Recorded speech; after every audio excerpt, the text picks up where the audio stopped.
الرحمن الرحيم مالك يوم الدين إياك نعبد وإياك نستعين اهدنا الصراط المستقيم صراط الذين أنعمت عليهم غير المغضوب عليهم ولا الضالين سبحانك لا علم لنا إلا ما علمتنا إنك أنت العليم الحكيم رب اشرح لي صدري ويسر لي أمري واحلل عقدة من لساني يفقهوا قولي رب زدني علما وارزقني فهما اللهم صل على سيدنا ومولانا محمد وعلى آل سيدنا ومولانا محمد وبارك وسلم عليه یا ربی صلی وسلم دائما ابدا علی حبیبک خیر الخلق کلہم والحبیب الذی ترجى شفاعته لكل حول من الاحوال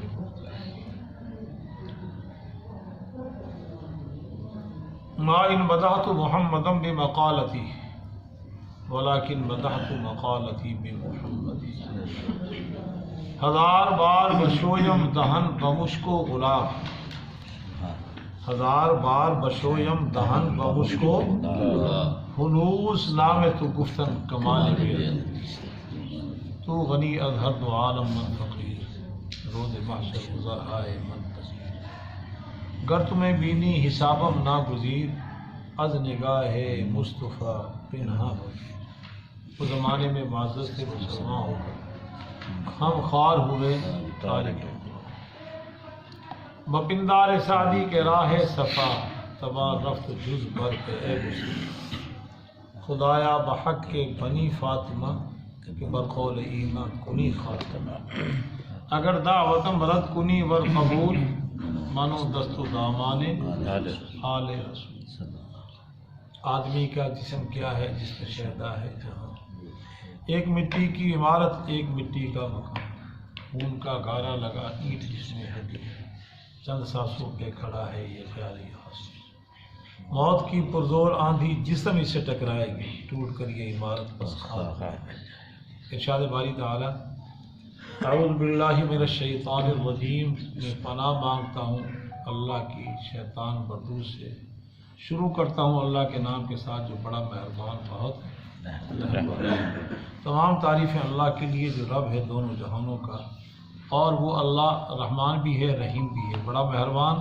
بہت رحم والا اور وہ اللہ قیامت کے دن کا مالک ہے جزا کا دن کا مالک ہے اب ہماری ذمہ داری ایاک نعبد و ایاک نستعین اے اللہ ہم تیری ہی عبادت کرتے ہیں اور اپنے تمام شعبہ زندگی میں تجھی سے مدد چاہتے ہیں اہدنا الصراط المستقیم ہمیں سیدھے راستے پر چلا ان کا راستہ جن پر تیرا انعام ہوا اس راستے پر نہ چلا جس پر تیرا غضب ہوا اور جو گمراہوں کا راستہ ہے یہ سورہ فاتحہ ہم نے پڑھی ہے یہ قرآن کی ترتیب تلاوت میں سب سے پہلی سورت ہے ترتیب نزول میں نہیں پہلی سورت قرآن پاک پہلی جو گفتگو ہوئی دوبارہ اللہ نے ہمیں زندگی کی نعمت بھی دی اور قرآن سننے اور سنانے کی نعمت سے بھی اللہ نے ہمیں مزین فرما دیا یہ اس کا فضل ہے اور عزم کامل لے کے بیٹھیں تو انشاءاللہ اللہ تعالی ہمیں صحت و عافیت سے درس قرآن کی نعمت سے نوازے گا اور میں اپنی ذاتی عقیدہ نظریہ اللہ پہ بھروسہ کرتے ہوئے کہہ رہا ہوں کہ اگر زندگی نے وفا نہ کی تو انشاءاللہ عزم کامل لے کے بیٹھے اور کیا ہم نے ہر صورت آنا ہے تو اللہ تعالیٰ ہمارا یہ درس قرآن قبر میں پورا کرا دے ایسے واقعات ہیں میرے چچا جی رحمۃ اللہ علیہ فرما رہے تھے کہ ہمارے استاد تھے قرآن جی سنا رہے تھے ہندوستان میں تو 14ویں 15ویں سپارے میں ان کا وصال ہو گیا تو دفنا دیا گیا انہیں ایک چرواہا یا کوئی شخص وہاں سے قبر کے قریب سے گزرا تو اس کو آواز آئی تراویح کے وقت آواز آئی وہ صرف سمجھا پتہ نہیں کوئی ہوگا وہ بیٹھا پڑھ رہا ہوگا تو پھر ایک دن اگلے دن کسی کو آواز آئی تو یہ گاؤں میں شہر میں چرچا ہوا تو اس وقت مقررہ پہ لوگ گئے تو دیکھا جو تراویح کا وقت تھا ہے سب جو وہ قاری صاحب جو سوا سپارہ یا 1.5 جتنا بھی پڑھتے تھے بالفرض تصور کہہ رہے کہ اگر 8 بجے وہ تراویح شروع کرتے تو 8 بجے ان کا وہاں قرآن شروع ہو جاتا اور جتنی دیر میں تراویح پڑھتے تھے اتنی دیر تک وہ 1.25 سپارے کی تلاوت کی آواز. اللہ نے دنیا والوں کو سنا کہ ہم نے اس حافظ قرآن کا جو اس نے تراویح میں قرآن شروع کیا باقی جو رہ گیا اس کے اختیار میں نہیں تھا, موت آ گئی, وہ ہم نے فیصلہ کیا تو وہ باقی قرآن قبر میں پڑھا. سبحان اللہ. یہ تو ہم صرف وہ پوری عظمت کے ساتھ بیٹھیں گے کہ اللہ تو نے جب تک زندگی دی صحت دی ہم حاضر ہوں گے, اور جب تیری طرف سے قضا آ گئی اس میں کسی بندے کا کوئی اختیار نہیں ہے تو اللہ تعالیٰ وہاں پورا کرا دیں گے. تو یہ پہلی گفتگو رائے صاحب تھوڑی سی عظمت قرآن پہ میں نے کی. اس کے بعد تعوذ پہ گفتگو ہوئی کہ وہ اللہ کا ایک جو ہے نا ذکر ہے, وہ بھی تو 10 اقسام ذکر کی. اس کے بعد بسم اللہ. تو قرآن پاک پڑھنے سے تلاوت سے پہلے بسم اللہ پڑھنا سنت ہے, بلکہ حدیث کا میں نے سہارا لے کے سمجھایا کہ ہر عظیم الشان کام جب بھی ہم شروع کریں تو اس میں اللہ کا نام لینا ہے, نہ لیا جائے تو وہ بے برکتہ ہو جاتا ہے. ہر عظیم الشان ناجائز کام نہیں, نحوست والا کام نہیں, برکت وہ جناب انجری اگر جناب ری پتر شراب پینے لگ گیا تو پیو بھی نال شریک ہے, انہیں کیا بسم اللہ تو پڑھی کو نہیں, چڑھ کاٹ مارے کجرا بسم اللہ تو پڑھ پہلے, یہ نہیں. کل امر ذی بال لم یبدا بسم اللہ, ہر عظیم الشان کام سے پہلے. جب ہم نے تعوذ اور تسمیہ بھی پڑھ لیا تو قرآن پڑھنے لگے تو اس قرآن کا ایک ہی نام ہمارے ذہنوں میں ہے قرآن. قرآن قرا سے ہے جس کا معنی اچھا مان کر. تو ہم یہ اس میں کتنی آیات, کتنی صورتیں, کتنے سپارے جمع شدہ ہیں جس کو ہم پڑھ رہے ہیں, ٹھیک ہے. اور یہ اس کا ایک معنی یہ بھی ہے بار بار پڑھی جانے والی کتاب. روئے زمین پہ سب سے زیادہ پڑھی جانے والی کتاب کون سی ہے؟ قرآن کریم. تو اس کے بغور جب جائزہ لیا گیا تو ہمارے اذہان میں اس کا ایک ہی نام ہے قرآن. رائے صاحب ایسا نہیں ہے, اللہ نے 20 ناموں سے اس قرآن کو موسوم کیا ہے, اور وہ نام قرآن کے اندر موجود ہے. کتنے نام؟ 20 ناموں سے. 7واں سپارہ سورۃ الانعام میں اس کا اپنی یہ اصل نام موجود ہے, وَأُوحِيَ إِلَيَّ هَذَا الْقُرْآنُ لِأُنذِرَكُم بِهِ وَمَن بَلَغَ. سورہ انعام دوسرا رکوع آیت کیا ہے؟ وَأُوحِيَ إِلَيَّ هَذَا الْقُرْآنُ. مجھ محمد کی طرف اس قرآن کو وحی کیا گیا تاکہ میں ان قرآن کے ذریعے سے جو سامنے قرآن سن رہے ان کو بھی ڈراؤں, اور جن تک یہ قرآن پہنچے ان کو قرآن کے پیغام کے ذریعے سے اللہ سے ڈرایا جائے. ھذا القرآن کیا لفظ ہے یہاں پہ؟ قرآن. اور یہی نام اس کا سورہ بنی اسرائیل میں بھی ہے, وہاں ایک اور نام سے موسوم کر دیا گیا, ان ھذا القرآن یہدی للتی ہی اقوم. ان ھذا القرآن یہدی للتی اقوم, اقوم بھی اس کا معنی ہے, یعنی یہ وہ قرآن ہے جو سب سے مضبوط راستے کی رہنمائی کرتا. مضبوط وہ راستہ کہ جس کا مسافر منزل سے بھٹکے گا نہیں, منزل سے اسے کوئی اچکے گا جب اس قرآن کے راستے پر وہ چلے گا. تو یہ سورہ بنی اسرائیل میں اس کے لیے لفظ کیا استعمال کیا اللہ نے؟ ان ھذا القرآن یہدی للتی ہی اقوم. تو یہ لفظ بھی, اور اس قرآن کے لیے تیسرا لفظ یہ ہے انا انزلناہ قرآنا عربیا. یہ قرآن کون سی زبان میں ہے؟ عربی. سورہ یوسف کی ایک آیت ہے, سورہ یوسف کی پہلی آیت, انا انزلناہ قرآنا عربیا لعلکم تعقلون. ہم نے تمہاری سہولت کے لیے اس قرآن کو عربی میں نازل کیا تاکہ تم اس کو سمجھ سکو. چونکہ قرآن کے مخاطب کون تھے پہلے؟ عرب. تو قرآن کو اللہ نے کس زبان میں اتارا؟ عربی میں. انزلناہ قرآنا عربیا, یہ بھی اس کا ایک نام ہے کہ یہ قرآن عربی زبان میں متعین کر لیا. اور سورہ حامیم سجدہ 24واں سپارہ, وہاں پہ اللہ جل جلالہ و نوال الرشاد فرمایا کہ ہم نے اس قرآن کو عربی زبان میں اتارا. کیوں؟ اللہ نے خود دلیل دی.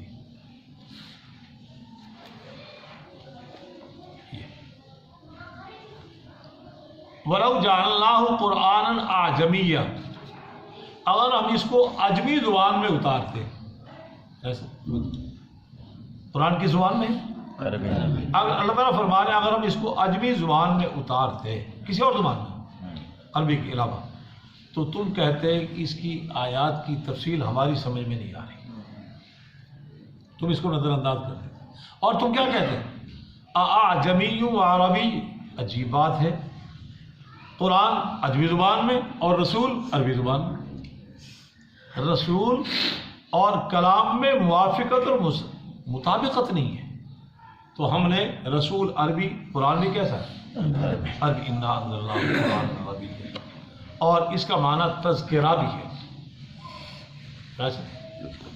یہ سورہ مزمل کی ایک آیت ہے، ان ھذہ تذکرہ فمن شاء اتخذ الی ربہ سبیلا، یہ ایک یاد دہانی ہے، اب جس کا جی میں آئے اسے راستہ پکڑ، ان ھذہ تذکرہ، علی توجہ ہو ذرا، یہاں پہ جو مفتی حضرات نے نقطہ لکھا ہے میں تو وہاں سے اٹھا کے لایا ہوں آپ کی خدمت میں پیش کرنے کے لیے، ان ھذہ تذکرہ، یہ یاد دہانی، یہ کیا ہے یاد دہانی، اس میں تمام عہد و پیمان جو ہمارے اور اللہ کے درمیان میں ہوئے ان سب کی یاد دہانی۔ سب سے پہلا عہد کیا ہوا؟ الست بربکم، کیا میں تمہارا رب نہیں ہوں؟ عارف صاحب کیا کہا تھا؟ ہماری ارواحوں نے سب نے، پوری اولاد آدم، قالوا بلا، تو اللہ تعالیٰ فرما رہے ان ھذہ تذکرہ، اس میں یاد دہانی ہے، اس میں یاد دہانی، اور اس میں یاد دہانی ہے قبر کی، یاد دہانی ہے حشر کی، یاد دہانی ہے پلسرات کی، یاد دہانی ہے عالم برزخ کی اور عالم آخرت کی۔ جناب تم کہاں سے آئے ہو؟ کہاں جانا ہے تمہیں؟ تو یہاں نہیں، تم یہاں مسافر ہو، یہاں کے رہائشی نہیں، اور تمہاری منزل کہاں ہے؟ ان ھذہ تذکرہ، یہ تذکرہ ہے، اس میں یاد دہانی ہے۔ اور فرمایا یہ اس قرآن کا ایک نام وہ ہے ہدایت، کیا نام؟ ہدایت۔ سورہ بقرہ کے اندر موجود ہے، ھدی للناس وبینات من الہدی، ھدی للناس وبینات من الہدی، تو یہ یاد دہانی بھی ہے، یہ اس میں عہد و پیمان کو بھی یاد کرایا جا رہا ہے، احکامات کو بھی یاد کرایا جا رہا ہے، احکامات ان کو بھی یاد کرایا جا رہا ہے، وہ احکامات ایمانیات سے متعلقہ ہوں، وہ احکام عبادات سے متعلقہ ہوں، وہ احکامات اخلاق سے متعلقہ ہوں، وہ احکامات ہماری معاشرے سے متعلقہ ہوں، وہ احکامات ہمارے معاملات، طلاق، بیع، شراء، خلا، یہ نکاح، اس سے متعلقہ ہوں، وہ سب کو یاد دہانی کرائی جا رہی ہے، ان کو دہرایا جا رہا ہے۔ اور اس میں یہ بھی فرمایا ھدی للناس، یہ رہنمائی ہے، یہ کیا ہے؟ رہنمائی۔ کوئی دنیا کا انسان کہیں بھی جاتا ہے وہ رہبر کی تلاش میں ہوتا ہے، ایک آدمی 9 بار لاہور میں آئے گا تو وہ پوچھے گا جناب جی میں نے شاہی مسجد جانا ہے، اس کا راستہ کون سا ہے؟ میں نے شاہی قلعہ جانا ہے، اس کے لیے مجھے راستہ متعین فرمائے۔ میں نے جناب یہاں پہ وابڑا ایک عمارت ہے وابڑا کا، وابڑا ہاؤس، بڑا ایک نام تھا اس کا، اب نہیں، اور یہاں پہ ایک مسجد شہداء بھی تھی جو اس طرح سے بغیر ستون کے تھی، لوگ دیکھنے آتے تھے۔ تو خلاصہ یہ ہم کہیں بھی جائیں، چلے اللہ تعالیٰ حرم کعبہ میں ہم کو لے جائے تو ہم پوچھیں گے نہیں، راستہ نہیں لیں گے بھی ہم نے کھانا کدھر جائے، اندر داخل ہو گئے تو نکل کے اور راستے سے ادھر نکل گئے، داخل کدھر سے ہوئے تھے، تو پھر ہم پوچھیں گے بھی میری منزل تو ادھر اشارہ ابراہیم کی طرف، میں نے کیسے جانا ہے؟ رہنمائی۔ تو یہ کتاب یہ دنیا میں ہمیں آخرت کے لیے وہ راہبر و رہنما ہے، رہنمائی کا کام دیتی ہے۔ ھدی للناس وبینات من الہدی، یہ۔ اور اس کے بعد فرمایا کہ اس قرآن کا نام ایک نور بھی ہے، وَأَنزَلْنَا إِلَيْكُمْ نُورًا مُبِينًا، وَأَنزَلْنَا إِلَيْكُمْ، سورہ نساء کی آخری آیات میں انزلنا الیکم نور، نور کا معنی ہوتا ہے روشنی، مادی اندھیروں کو زائل کرنے کے لیے بھی ہمیں روشنی کی ضرورت ہے، روحانی اندھیروں کو بھی زائل کرنے کے لیے ہمیں روشنی کی ضرورت ہے۔ یہ ہماری یہ نظام، یہ برق اگر چلا جائے رات کو تو ہمیں بہت بڑی دشواری ہوتی ہے، اور اگر ہماری زندگی میں ہم اس نور سے فائدہ نہ اٹھائیں تو پھر ہم بھٹک جائیں گے، نہ ماں کی تمیز، نہ باپ کی تمیز، نہ نبی کی تمیز، نہ خدا کی تمیز، نہ حلال کا پتہ، نہ حرام کا پتہ، کچھ بھی نہیں ہوگا، بالکل ہماری حیوانیت غالب آ جائے گی۔ ہے تو ہم حیوان ناطق نا، ایسا کوئی ہر جاندار چیز اس کو حیوان کہا جاتا ہے، ہم وہ سارے کے سارے جناب بھی غیر حیوان ناطق ہیں، ہم حیوان ناطق بول رہے ہیں، وہ تکلم نہیں کرتے۔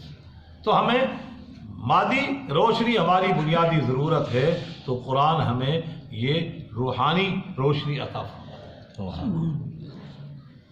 روحانی روشنی. اس کے لیے ہم نے اللہ کا قرب حاصل کرنا ہے تو یہ روشنی یہاں سے ملے گی. اپنی قبر کو منور کرنا ہے تو روشنی یہاں سے ملے گی. اچھا انسان بننا ہے جس کے لیے اللہ نے کہا وَلَقَدْ كَرَّمْنَا بَنِي آدم، ہم نے اولاد آدم کو معزز بنایا، تو اس معزز کے لیے روشنی کہاں سے لیں گے ہم؟ قرآن سے لیں گے. اور آگے فرمایا یہ اس کا نام بصائر بھی ہے. قد جاءکم بصائر من ربکم، سورۃ الاعراف اس کی آخری آیات میں لفظ ہے. یہ بصائر، بصارت کہتے ہیں اس آنکھ کی روشنی کو، اور بصیرت کہتے ہیں قلب کی روشنی. اس کے ذریعے سے ہمارا قلب منور ہوگا. قرآن نے کہا ہے کہ وہ لوگ جو قرآن کی تعلیمات سے آ رہی ہیں وہ اس آنکھ کے اندھے نہیں، وہ اس دل کے اندھے. فَإِنَّهَا لَا تَعْمَى الْأَبْصَارُ وَلَكِنْ تَعْمَى الْقُلُوبُ الَّتِي فِي الصُّدُورِ. وہ اس آنکھ کے اندھے ہیں جو آنکھ دل میں ہے، ان کی آنکھ نہیں دیکھ رہی، ان کو دل کی بصیرت حاصل نہیں ہے. تو اس کے ذریعے سے یہ ہر انسان کے پاس یہ آنکھ تو ہے. یہ تو ہندو کے پاس بھی ہے، سکھ کے پاس بھی ہے، منکر خدا کے پاس بھی ہے، منکر رسول کے پاس بھی ہے، مگر اور وہ دیکھ رہا ہے اسے، مگر وہ سارے کے سارے دل کی آنکھ سے خالی ہے. تو فرمایا قد جاءکم بصائر من ربکم، یہ تمہارے رب کی طرف سے بصیرت آموز پیغام آیا ہے. جب اس کو پڑھو گے، اس پہ ایمان لاؤ گے تو تمہارے دل کی آنکھ اس سے تم دیکھنا شروع کرو، دل کی آنکھ کو روشنی ملے. تو فرمایا یہ بصیرت بھی ہے. اور اللہ تعالیٰ فرما رہے یہ روح بھی ہے، اس کا نام روح بھی ہے. وَكَذَلِكَ أَوْحَيْنَا إِلَيْكَ رُوحًا مِّنْ أَمْرِنَا، سورہ شورى 26 سپارہ. وَكَذَلِكَ أَوْحَيْنَا إِلَيْكَ رُوحًا، ہم نے آپ کی طرف وحی کی، روح کی. عرب سب روح کی. جتنی بھی جاندار چیز ہیں وہ کب تک جاندار ہیں؟ جب تک ان میں روح ہے. روح نکل جائے ختم.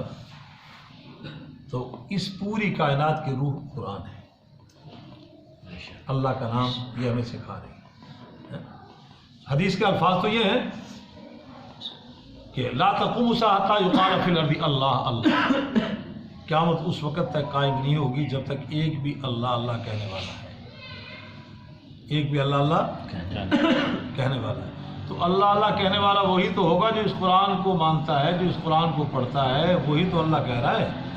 جو اس قرآن کے رائے سے منکر ہے وہ اللہ اللہ کہاں سے کرے گا، وہ اللہ کہاں سے کہے گا. تو یہ روح ہے عالم اسلام کے مسلمانوں کی. جب تک ہم اس کی تعلیمات پر عمل کریں گے، اس کے قوانین پر وہ دل و جان سے عزیز سمجھ کر اور اس کو اپنے آئین قانون کو ردی کے ٹوکرے میں ڈالیں گے اور اس کے قانون کو فوقیت دیں گے تو ہمارا عالم اسلام کا مسلمان زندہ رہے گا. عالم اسلام کے مسلمان 2 ارب کے قریب ہونے کے باوجود مردہ حالت میں ہیں، اس لیے ہماری روحانیت کمزور ہوگی. قرآن سے تعلق ہمارا کمزور ہو، اس کے قوانین پر عمل نہیں ہے، اس کے قوانین کو فوقیت ہم نہیں دے رہے. تو اللہ تعالیٰ فرما رہے ہیں وَكَذَلِكَ أَوْحَيْنَا إِلَيْكَ رُوحًا مِّنْ أَمْرِنَا. اور آگے فرمایا اس کا نام رحمت بھی ہے، اس کا نام رحمت بھی. چنانچہ یہ لفظ اللہ جل جلالہ منواروں نے کئی جگہوں پہ استعمال فرمایا ہے اس قرآن کے لیے، مگر میں استدلال کے طور پہ 14ویں سپارے کی آیت کو پیش کر رہا ہوں. یہ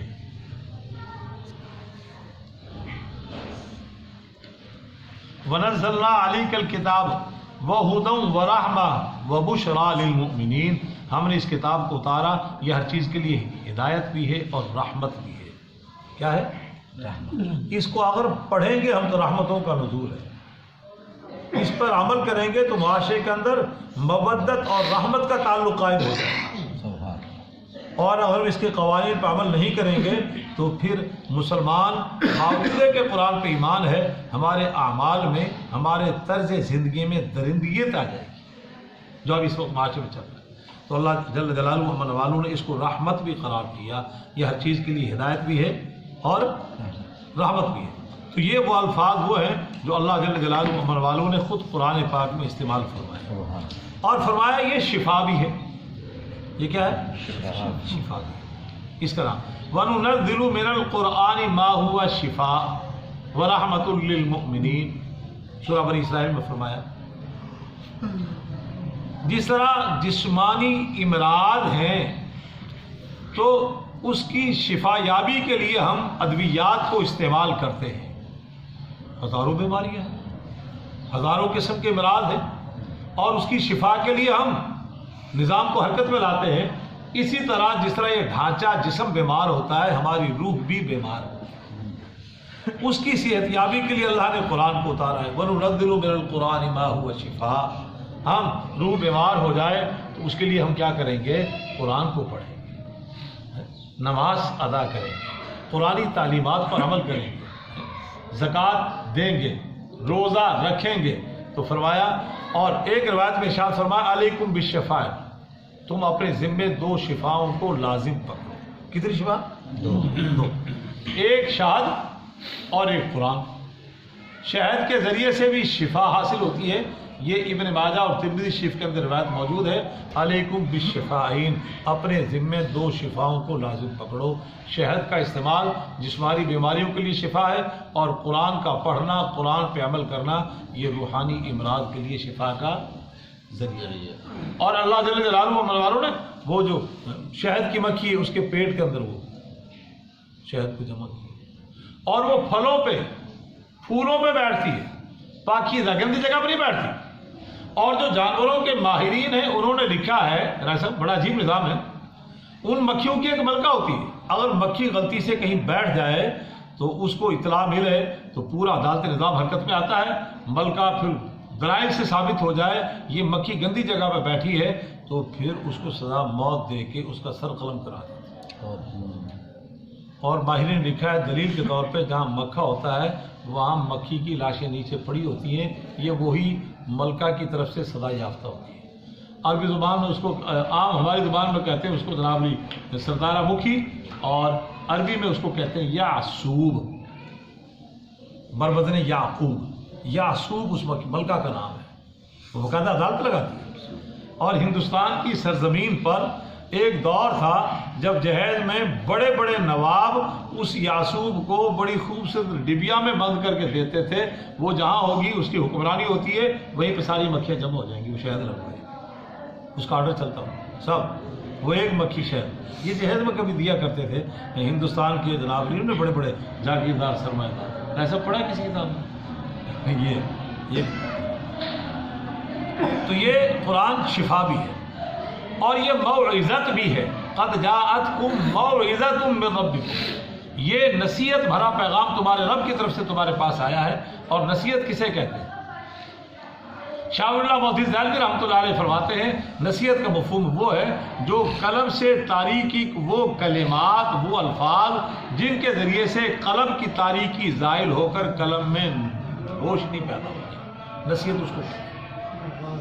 ہر باپ اپنے بیٹے کو نصیحت کرتا ہے، شیخ مریدوں کو نصیحت کرتا ہے، استاد شاگردوں کو نصیحت کرتا ہے، اور سربراہ اپنی رعایا کو نصیحت کرتا ہے کہ جناب 2 مہینے صبر کر لو، پھر جناب علی نے مہنگائی کنٹرول ہو جائے گی۔ یہ نصیحت بھرا پیغام ہوتا ہے، تو اللہ اپنی مخلوق کو نصیحت فرما رہے اس قرآن کے ذریعے سے۔ اور نصیحت کا مفہوم کیا ہے کہ جس کے ذریعے سے قلب کا اندھیرا چھٹ جائے اور اس میں نور آ جائے، وہ اس کو کہتے ہیں نصیحت۔ اس میں اللہ کی طرف سے نصیحت بھرا پیغام، کفر نکل جائے، شرک نکل جائے، نفاق نکل جائے، توحید آئے، پیغمبر کی رسالت آ جائے، قرآن کی عظمت آ جائے، عقیدہ آخرت دل میں آ جائے، یہ ہے قد جاءتکم موعظۃ من ربکم۔ اور اس کے بعد فرمایا یہ اس کا ایک نام تبیان بھی ہے، وَنَزَّلْنَا عَلَيْكَ الْكِتَابَ تِبْيَانًا، تبیان کا معنی ہوتا ہے وضاحت، اللہ نے ہر چیز کو اس میں واضح بیان کیا، کوئی چیز مخفی ہماری زندگی کے لیے دستور العمل دیا، اس کو قواعد و ضوابط کی کتاب بنایا، اس کو تبیان بھی اس کا نام ہے، یعنی ہر چیز اس میں واضح ہے، کوئی چیز مخفی نہیں ہے۔ اور اس کے بعد فرمایا اس کا معنی قیم بھی ہے، اقوم بھی ہے اور قیم بھی ہے۔ الحمد، سورہ کہف کی پہلی آیت، الحمدللہ الذی انزل علی عبدہ الکتاب ولم یجعل لہ عوجا، قیما لینذر، تمام تعریف اس اللہ کے لیے جس نے اپنے بندے پہ کتاب اتاری. کیسی کتاب؟ قیم، جو مضبوط ہے. اس کا معنی نگہبان بھی ہے، اس کا معنی محافظ بھی ہے اور مضبوط بھی ہے. اور اسی پہ قرآن کی ایک اور آیت کا سہارا لیں گے اس کے مفہوم کو سمجھانے کے لیے. الرجال قوامون علی النساء. سب سمجھ میں آ گئی؟ مرد و زن دونوں کا اللہ نے تذکرہ فرمایا. تو قوامون کس کو کہا؟ مرد کو. اعصاب کے اعتبار سے، قوت فیصلے کے اعتبار سے، محنت اور مشقت کے اعتبار سے مرد بمقابلہ عورت مضبوط ہے. اور یہ کتاب اس کو قیم کہا، اتنی مضبوط ہے، اتنی محفوظ ہے، یہ ہمارے حفاظت کا کام دے رہی ہے، نگہبانی کا کام دے رہی ہے. اور فرمایا یہ کتاب، اور اس کتاب کو فرقان بھی کہا. اس کا کتاب کا نام کیا ہے؟ فرقان. تبارک الذی نزل الفرقان علی عبدہ لیکون للعالمین نذیرا. فرقان کا معنی حق اور باطل کو جدا جدا کرنے کا، حق اور باطل کو جدا کرنے، فرق کرنے والی کتاب. تو یہ اس کتاب کا نام فرقان بھی ہے. اور اس کا نام احسن الحدیث بھی ہے. احسن معنی سب سے زیادہ عمدہ، حدیث معنی بات. تو پوری اقوام عالم میں سب سے عمدہ بات وہ قرآن پاک ہے. اللہ نزل احسن الحدیث، 24واں سپارہ سورہ اس کی آخری آیات ہے. اللہ جس نے اتارا احسن الحدیث کو، کس کو؟ سب سے عمدہ بات کو جس نے اتارا، تو اس قرآن کا نام احسن الحدیث بھی ہے. اور احسن الحدیث کیوں نہ ہو کہ اللہ کا کلام ہے. چنانچہ علماء نے لکھا ہے وہ کلام الملوکی، توجہ، کلام الملوک الکلام، بادشاہ کا جو کلام ہے وہ کلاموں کا بادشاہ ہوتا ہے. کلام الملوک، بادشاہ کا کلام، کلام الملوک. تو یہ احسن الحدیث ہے، یہ اللہ کا کلام ہے. اور ساری دنیا کے جتنے بھی متکلم ہیں ان بادشاہ کا جو کلام ہے وہ ساری دنیا کے کلاموں کا وہ بادشاہ ہوتا ہے. چنانچہ بعض جگہ آپ نے دیکھا ہوگا عربی زبان میں خطبہ جمعے پڑھا جاتا ہے، وہ خیر الحدی کتاب اللہ، سب سے بہترین وہ ہدایت والی بات وہ اللہ کی قرآن ہے. احسن الحدیث کتاب اللہ، احسن الحدیث سب سے عمدہ بات وہ اللہ کی کتاب ہے. اور اس کا نام مثانی بھی ہے، کتابم متشابہم مثانیہ. مثانی کا معنی دہرائی جانے والی، مثانی معنی دہرائی جانے والی. تو روئے زمین پہ سب سے زیادہ دہرائی جانے والی کتاب کون سی ہے؟ قرآن. طباعت بھی سب سے اس کی زیادہ ہے، فروخت بھی سب سے اس کی زیادہ ہے، پڑھی بھی سب سے یہی جا رہی ہے زیادہ، اور اوراق بھی اسی کے دہرائے جا رہے ہیں. کیا مرد، کیا عورت، کیا بوڑھے، کیا بچے، کیا آدمی، کیا عربی. ہمارے ہم وہ آدمی جن بیچاروں کو بسم اللہ کا ترجمہ نہیں آتا وہ بھی پڑھ رہے ہیں اور شوق سے، عقیدے سے پڑھ. کتاب متشابہ مثانیہ، بکثرت پڑھی جانے والی کتاب. اور اس کا ایک معنی جو قرآن نے خود کہا ہے برہان بھی ہے. 11ویں سپارہ سورہ یونس میں قد وہ نہیں، اس میں سورہ نساء کی آخری آیت میں قد یا ایھا الناس قد جاءکم برہان من ربکم. اے لوگوں تمہارے پاس برہان آیا تمہارے رب کی طرف سے. برہان کا معنی کیا ہوتا ہے؟ دلیل. یہ مسلمان کے ہر عمل کی دلیل اس میں موجود ہے.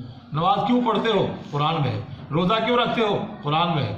زکوٰۃ کیوں دیتے ہو؟ قرآن میں ہے. عمرہ کیوں کرتے ہو؟ قرآن میں ہے. یہ نکاح، اس کا حکم وان کی ہوں، قرآن میں ہے. یہ سارے حکم دلائل.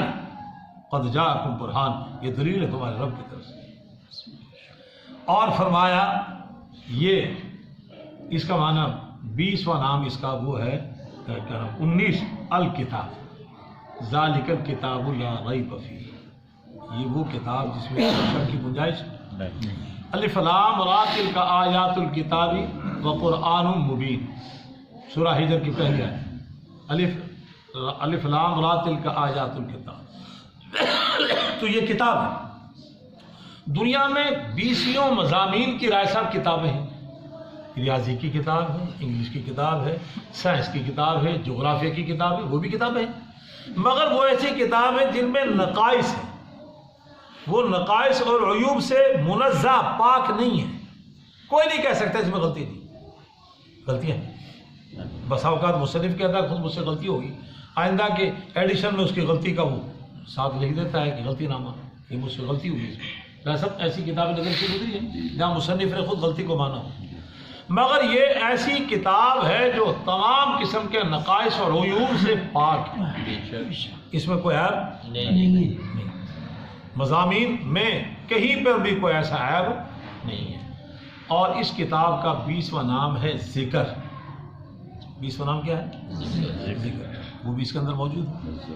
انا نحن، جو مشہور آیت ہے، انا نحن نزلنا الذکر وانا لہ لحافظون۔ ذکر کا معنی علم، ایک ذکر وہ ہوتا ہے، وہ ایک وہ کہ جس ایک ذکر وہ ہے، ذکر کا معنی علم ہے، اور ایسا علم جس سے یادداشت میں پختگی ہے، یادداشت میں مضبوطی ہے، ایک وہ ذکر ہوتا ہے۔ ایک وہ ذکر ہوتا ہے کہ جس کے کرنے سے اللہ کا قرب حاصل ہو۔ اللہ نے فرمایا یا ایھا الذین آمنوا اذکروا اللہ ذکرا کثیرا، ایمان والو اللہ کا ذکر کثرت سے کرو۔ اور حدیث میں اکثروا ذکر اللہ کو بہت کثرت سے یاد کرو، یہاں تک کہ لوگ تمہیں دیوانہ کہنے لگے، یہاں تک کہ لوگ تمہیں دیوانہ، اتنا اللہ کا ذکر۔